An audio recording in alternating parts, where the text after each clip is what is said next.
Hi and welcome to my channel. आज जिस topic पे हम लोग बात करेंगे वो है पर्सनालिटी। तो इस टॉपिक को समझने के लिए यहाँ पे एक इमेज लिया है मैंने। ये है अडोल्फ हिटलर की इमेज। तो अगर मैं ये पूछूं कि इस इमेज को देखकर या फिर हिटलर को देखकर क्या आता है, मतलब हमारे मन में, how was he as a person, how will you describe him. तो क्या क्या कैरेक्टरिस्टिक्स आएंगे, जैसे कि ही वॉज ब्रूटल। फिर वो जो उस समय जो ही वॉज क्रूअल, उस समय जो लोग थे वो ज़रूर डरते होंगे उनके बारे में सुनकर या उनको देखकर। He had violent tendencies, aggressive थे बहुत, लैक ऑफ इम्पति था। तो ये सारी जो फीचर्स हैं इनको हम बोल सकते हैं कैरेक्टरिस्टिक्स और ट्रेड्स। ठीक है, ट्रेड्स या फिर कैरेक्टरिस्टिक्स। और ये सारे ट्रेड्स को जब हम कंबाइन करते हैं तो ये बनता है अडोल्फ हिटलर की पर्सनालिटी। तो personality is not only physiological characteristics but it is a combination of physiological plus psychological characteristics. ठीक है, तो यहाँ डेफिनेशन क्या है? Stephen P Robbins said, personality is the sum total of ways in which an individual reacts and interacts with others. इसका मतलब ये है कि जब भी हिटलर दूसरों से इंटरैक्ट करते होंगे, किसी सिचुएशन को डील करते होंगे, ठीक है, या फिर रिएक्ट करते होंगे, तो ये जो ट्रेड्स है, लाइक यहाँ कुछ ट्रेड्स मैंने मेंशन किया है, ये जो ट्रेड्स है ये उनकी पर्सनालिटी में ज़रूर रिफ्लेक्ट होता होगा। ठीक है, तो हम लोग क्या बोल सकते हैं पर्सनालिटी को सिंपल टर्म्स में? That combination of all the traits is known as personality, or it is the sum total of ways in which an individual reacts and interacts with others. ठीक है, नेक्स्ट है determinants of personality.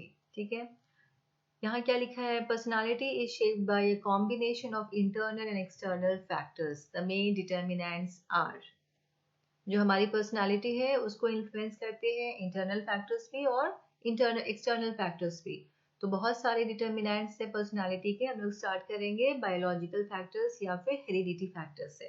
ठीक है, ये जो factor है heredity factors, ये present होते हैं हमारे अंदर बाय बर्थ। ठीक है, these are the traits inherited from parents at birth. कौन से कैरेक्टरिस्टिक्स इसके अंदर आते हैं? जैसे height, body type, facial features, eye colour, hair, ये सारी किस में आएंगे? बायोलॉजिकल फैक्टर्स में। Intelligence level, temperament and emotional patterns, ठीक है, ये किस में आते हैं? हमारे हेरिडिटी फैक्टर्स में। जैसे हम लोग बोलते हैं ना, ये अपने फादर पे गया है, ये अपनी मम्मी की तरह बात करती है, तो ये किस में आते हैं? ये सारे के सारे आएंगे आपके बायोलॉजिकल फैक्टर्स में, that we inherit from parents at birth. ठीक है, नेक्स्ट फैक्टर है एनवायरमेंट फैक्टर्स।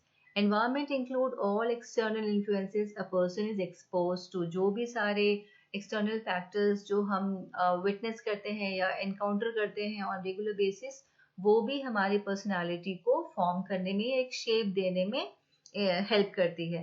तो environment में आएगा हमारा family background, culture, traditions, हमारी schooling कहाँ से है, education कहाँ से लिया हमने, हमारे social group जिससे कि हम interact करते हैं, peer influence and media and society।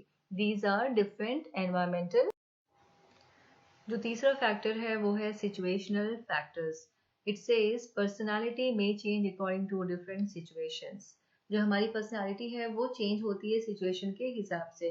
जैसे कि जब हम ऑफिस जाते हैं तो हम थोड़े फॉर्मल होते हैं, थोड़े कंपोज होते हैं, ठीक है, वहाँ के रूल्स एंड रेगुलेशंस वो फॉलो करने पड़ते हैं। और जब हम घर पे आते हैं तो वी आर बिट रिलैक्स, वो हमारा प्राइवेट स्पेस है, इनफॉर्मल सेटिंग है, तो वहाँ फिर हमारा पर्सनालिटी अलग हो जाता है। अगर कोई बहुत स्ट्रेसफुल सिचुएशन है, जैसे कल कोई टफ एग्जाम है या फिर बहुत इंपॉर्टेंट इंटरव्यू है, वी आर स्ट्रेस्ड, तो उस समय हमारा पर्सनालिटी कुछ और होता है। और जब बहुत रिलैक्स सिचुएशन है तो आवर पर्सनालिटी बिहेव्स डिफरेंटली।